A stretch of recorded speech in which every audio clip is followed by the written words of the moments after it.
Genesis chapter 22. Tinest ng Diyos si Abraham.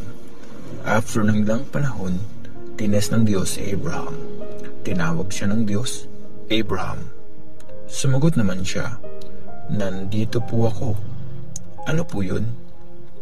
Sabi ng Diyos, "Isama mo ang anak mo, ang kaisa-isa mong anak na si Isaac, na mahal mo at pumunta ka sa lupain ng Moriah. Ialay mo siya sa akin bilang sacrifice doon sa bundok na ipapakita ko sa iyo." Kinabukasan, maagang bumangon si Abraham at nagsibak ng kahoy para sa gagawing sacrifice. Tapos, niredy niya ang donkey niya. Umalis siya kasama si Isaac at yung dalawa niyang alipin papunta sa lugar na sinabi ng Diyos sa kanya. Nung pangatlong araw, natanaw ni Abraham yung lugar na pupuntahan nila. Sabi niya sa mga alipin niya, "Dito na muna kayo kasama ng donkey. Pupunta kami doon ng bata at mag-worship. Tapos babalikan namin kayo." Pinabuhat ni Abraham kay Isaac yung mga kahoy na gagamitin para sa sacrifice. Tapos dala naman niya yung kutsilyo at yung pampaapoy. Nung naglalakad na sila, sabi ni Isaac, "Tatay." "Ano yun, anak?" sagot ni Abraham. Sabi ni Isaac, "Meron tayong pampaapoy at mga kahoy. Pero nasan yung tupa na iaalay natin?" Sumagot si Abraham, "Ang Diyos ang magbibigay nun." Kaya tumuloy na sila sa paglalakad. Pagdating nila sa lugar na sinabi ng Diyos sa kanya, gumawa si Abraham ng altar at inayos niya doon yung mga kahoy. Tinali niya ang anak niya at hiniga niya sa altar sa ibabaw ng mga kahoy. Tapos, kinuha niya ang kutsilyo para patayin ang anak niya. Pero bigla siyang tinawag ng angel ni Lord galing sa langit, "Abraham, Abraham." "Ano po yun?" sagot niya. Sabi ng angel, "Huwag mong saktan ang bata. Huwag mo siyang gawan ng kahit ano. Alam ko na ngayon na may takot ka sa Diyos kasi hindi mo pinagdamot sa kanya ang anak mo, yung kaisa-isa mong anak." Tumingin si Abraham sa paligid at ayun, may nakita siyang lalaking tupa na nasabit yung sungay sa mga sanga ng mababang puno. Kinuha ni Abraham yung tupa at yun ang inalay niya bilang sacrifice imbes na yung anak niya. Tinawag ni Abraham ang lugar na yun na si Lord ang nagbibigay. At hanggang ngayon, sinasabi pa rin ng mga tao, sa bundok ni Lord, siya nagbibigay. Mula sa langit, tinawag ulit ng angel ni Lord si Abraham. Ito ang sinasabi ni Lord, "Sumusumpa ako sa aking pangalan. Dahil ginawa mo ito at hindi mo pinagdamot ang iyong anak, ang kaisa-isa mong anak, sobrang ibibless kita at pararamihin ko ang mga anak mo. Sindami ng mga stars sa langit at mga buhangin sa dagat. Tatalunin ng mga anak mo ang mga kaaway nila at hihingi ng lahat ng bansa na i-bless ko din sila kagaya ng pag-bless ko sa lahi mo. Mangyayari lahat ng ito kasi sumunod ka sa akin." Tapos noon, bumalik si Abraham sa mga alipin niya at magkakasama silang pumunta sa Beersheba. Doon tumira si Abraham. Ang maangkan ni Nahor.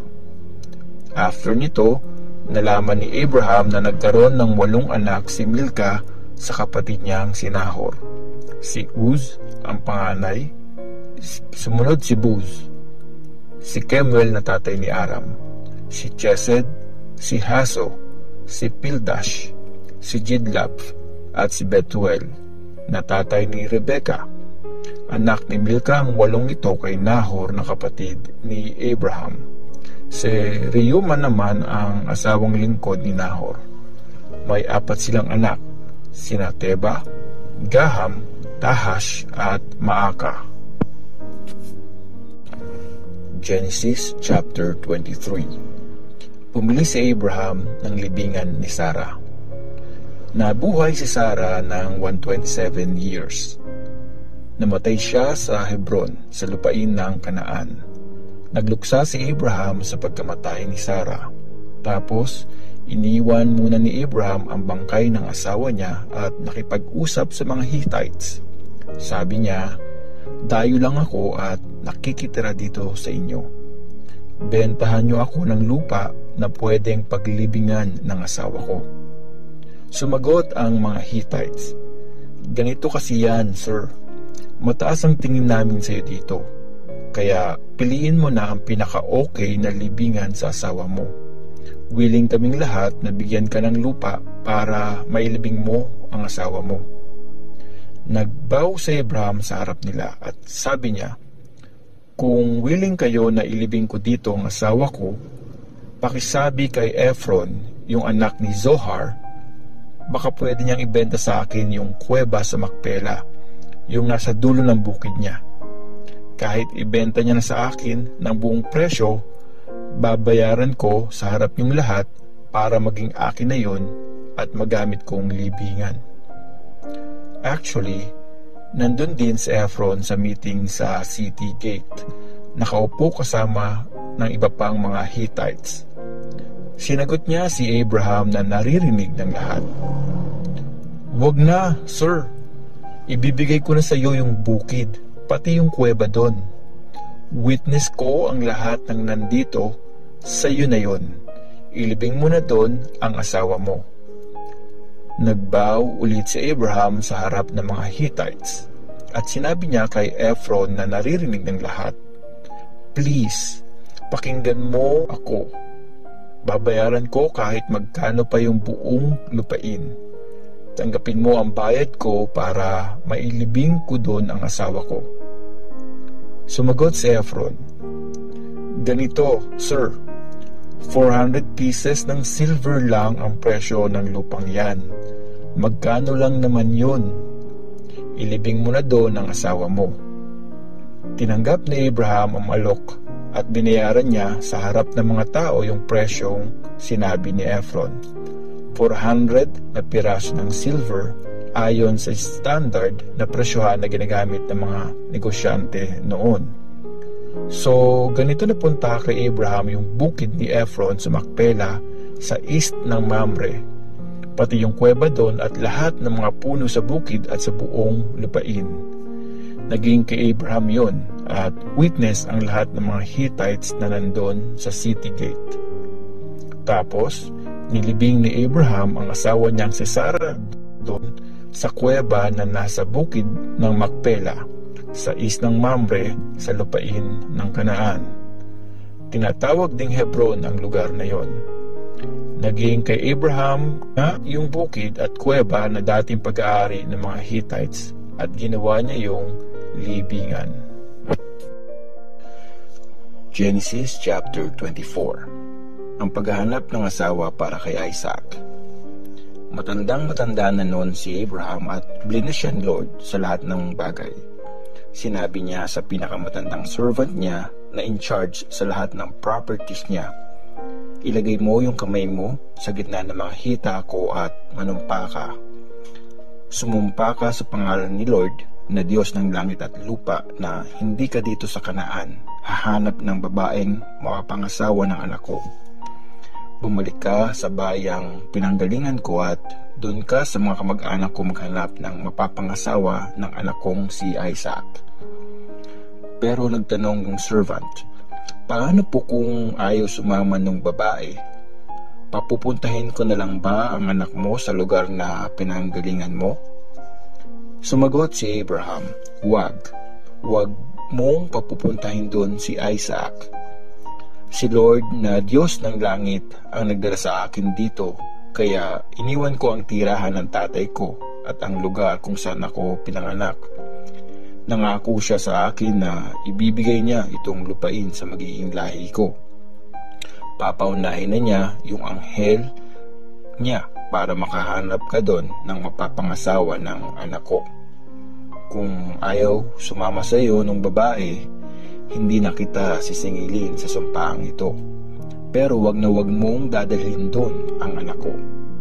So, nilagay nga ng servant yung kamay niya sa gitna ng mga hita ng amo niyang si Abraham at sumumpa siyang gagawin yung napag-usapan nila. Umalis nga yung servant, dala ang 10 camel ni Abraham at iba't ibang magagandang pangregalo.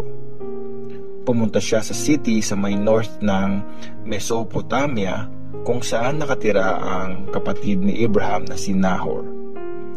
Pagdating niya doon, pinahinto niya yung mga camel at pinaluhod sa may balon sa labas ng city.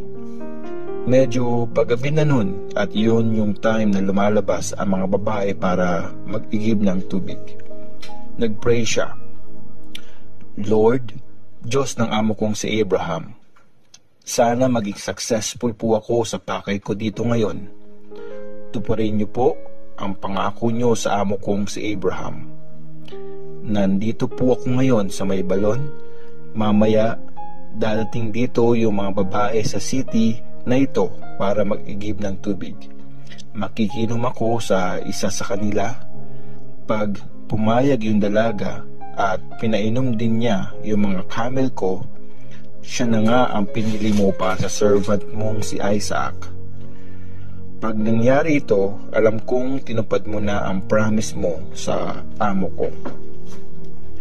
Bago pa siya matapos mag-pray, dumating si Rebecca na may dalang jar sa balikat niya. Anak siya ni Bethuel na anak naman ng kapatid ni Abraham na si Nahor at ng asawa nitong si Milcah. Napakaganda ni Rebecca. Dalaga siya at virgin pa. Bumaba siya papunta sa may balon at pinuno yung jar niya. Tapos umakyat siya pabalik. Tumakbo yung servant papunta sa kanya at sinabi, "Pwede ba akong makiinom kahit konti?" Sabi niya, "Sige sir, inom po kayo."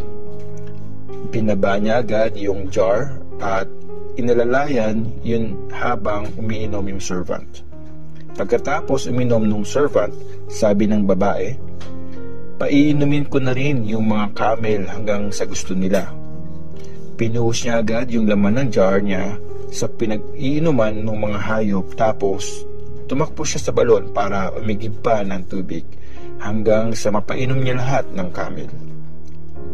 Tahimik lang siyang pinanonood nun servant. Tinitingnan kung siya na ba ang sagot ni Lord sa prayer niya.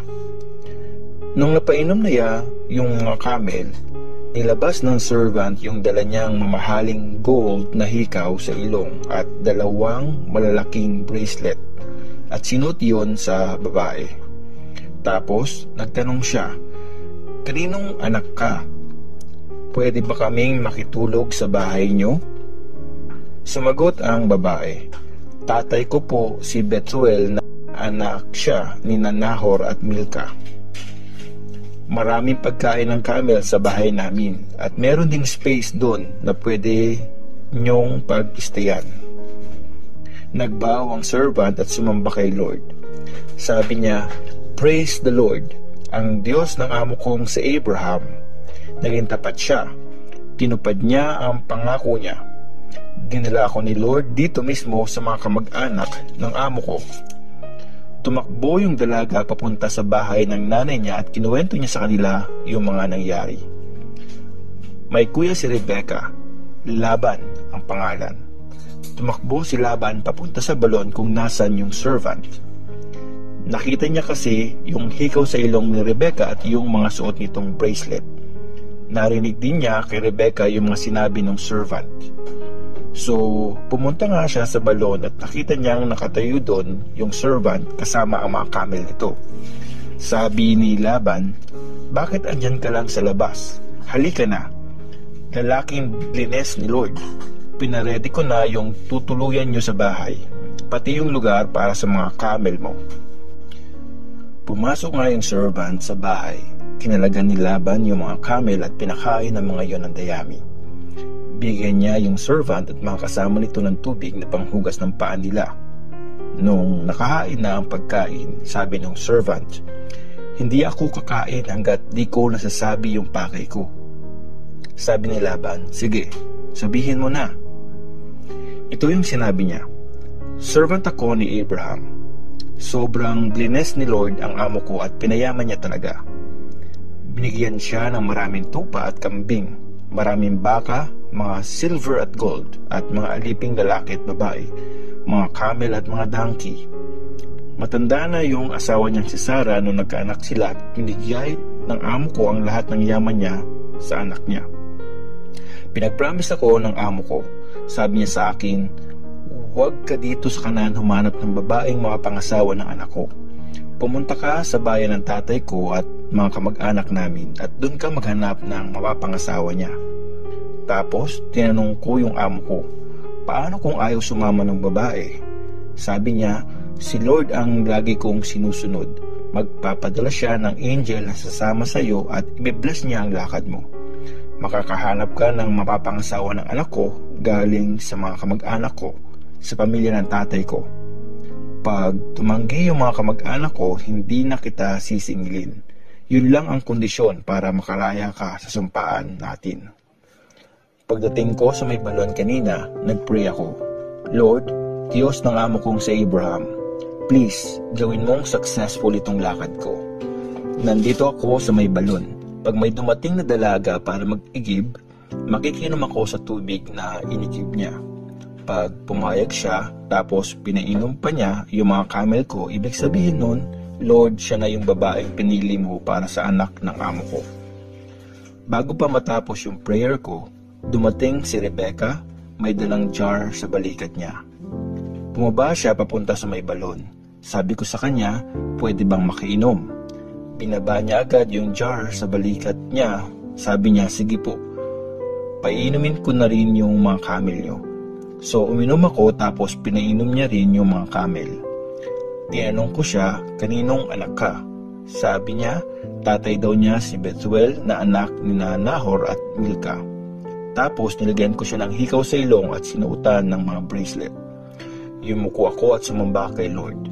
Pinuri ko si Lord, ang Diyos ng amo kong si Abraham, kasi dinala niya ako dito mismo sa kamag-anak ng amo ko para mahanap yung mga pangasawa ng anak niya. Ngayon, kung tutupad kayo at payag kayo sa gusto ng amo ko, sabihin niyo lang. Kung hindi, sabihin niyo rin, para alam ko kung ano na ang gagawin ko. Sumagot sina Laban at Bethuel, galing kay Lord ang lahat ng ito, kaya wala na kaming masasabi. Sige, ito na si Rebecca, isama niyo na siya. Payag kaming maging asawa siya ng anak ng amo mo, gaya nga ng sabi ni Lord. Pagkarinig nito, nagbow ang servant ni Abraham at sumamba kay Lord.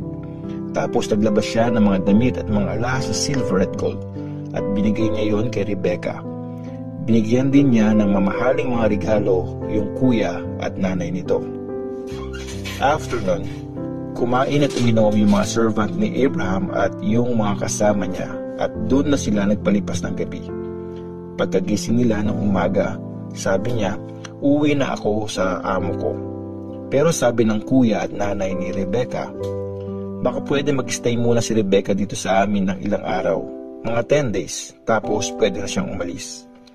Pero sabi ng servant, huwag niyo na sana po akong pigilan. Blines na ni Lord ang lakad ko, kaya pabalikin niyo na po ako sa amo ko.